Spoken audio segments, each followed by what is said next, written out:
नमस्कार दोस्तों, एकांश एस्ट्रोवर्स में आपका हार्दिक स्वागत है।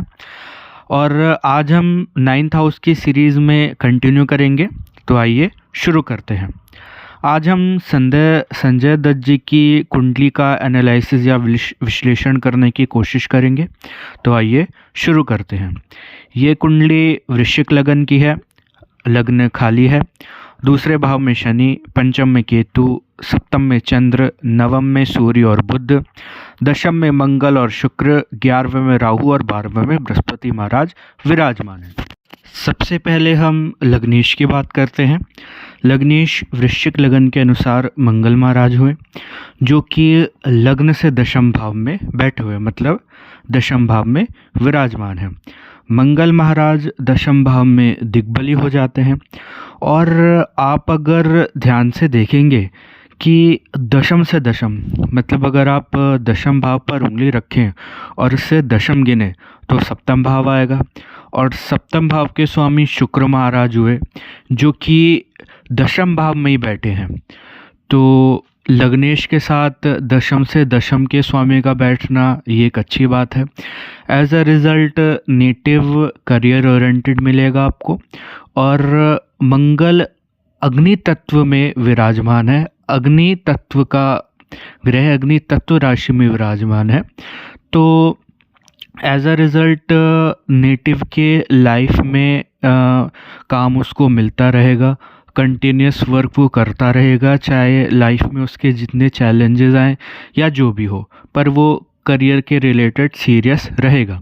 और आप देखेंगे कि सिचुएशंस भी ऐसी बनी रहेंगी कि आपको काम मिलता रहेगा, चाहे जो कुछ हो। और अगर मंगल यहाँ बैठे हैं, मतलब अगर वो दशम भाव में बैठे हैं, तो उनकी चौथी दृष्टि लगन पर जाएगी, यानी वह अपने भाव को देख रहे हैं, यानी कि लग्नेश अपने ही भाव को देख रहे हैं, लगन को देख रहे हैं। एज अ रिज़ल्ट लगन आपका मजबूत होएगा। मजबूत होने का मतलब फिजिकल अपीयरेंस अच्छा होगा, आपकी स्ट्रॉन्ग बॉडी होगी, आपका ऑरा और आपका विल पावर और आपका डिटर्मिनेशन अच्छा होगा। अब आ जाते हैं सूर्य महाराज पर। सूर्य महाराज अपने से 12वें में गए हैं, यानी कि नवम भाव में गए हैं। अपने से 12वें जाने पर यह ज़रूर हो सकता है कि नेटिव को करियर में थोड़े से ऑब्स्टैकल्स मिले या थोड़ी दिक्कत आए।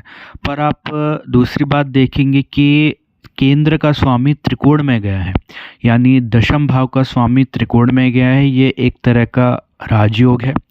और लक फैक्टर आपका बहुत ज़्यादा काम करेगा, या कह सकते हैं कि लक फैक्टर या धर्म का भाव या पिता का सपोर्ट आपको करियर से रिलेटेड या करियर से रिलेटेड चॉइसेस में बहुत ज़्यादा हेल्प करेगा। और अब आ जाते हैं नवमेश पर। कुंडली के नवमेश चंद्रमा महाराज हुए। चंद्रमा महाराज आप पाएंगे कि सप्तम भाव में बैठे हैं, अपने से 11वें गए हैं और लग्न को देख रहे हैं। और दूसरी बात यह लग्नेश से केंद्र में है, मतलब मंगल से दशम और मंगल चंद्रमा से चौथे भाव में विराजमान है। इसका मतलब ये है कि नवमेश लग्नेश से केंद्र में है। तो इसका रिज़ल्ट आप निकाल सकते हैं कि नवमेश की स्थिति लग्नेश से बहुत अच्छी है। तो इसका मतलब लक फैक्टर, या जब भी आपको ज़रूरत पड़ेगी या जब भी आपको भाग्य की ज़रूरत पड़ेगी, तो आपको भाग्य का साथ मिलता रहेगा। और नवमेश का लगन को देखना, इसका मतलब कि होल लाइफ आपको आपकी किस्मत, आपका लक फैक्टर आपका बहुत अच्छा काम करेगा। और आपके पिता का साथ आपको हमेशा मिलता रहेगा।